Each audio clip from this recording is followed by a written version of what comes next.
Peter approached Jesus and asked him, "Lord, if my brother sins against me, how often must I forgive him? As many as 7 times?" Jesus answered, "I say to you, not 7 times, but 77 times. That is why the kingdom of heaven may be likened to a king who decided to settle accounts with his servants. When he began the accounting, a debtor was brought before him who owed him a huge amount. Since he had no way of paying it back, his master ordered him to be sold, along with his wife, his children, and all his property, in payment of the debt. At that, the servant fell down, did him homage, and said, 'Be patient with me, and I will pay you back in full.'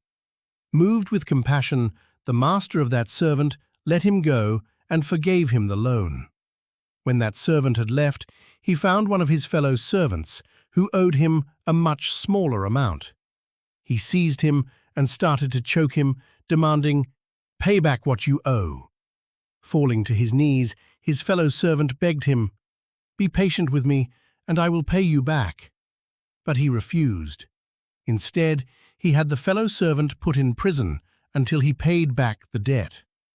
Now when his fellow servants saw what had happened, they were deeply disturbed, and went to their master and reported the whole affair. His master summoned him and said to him, 'You wicked servant, I forgave you your entire debt because you begged me to.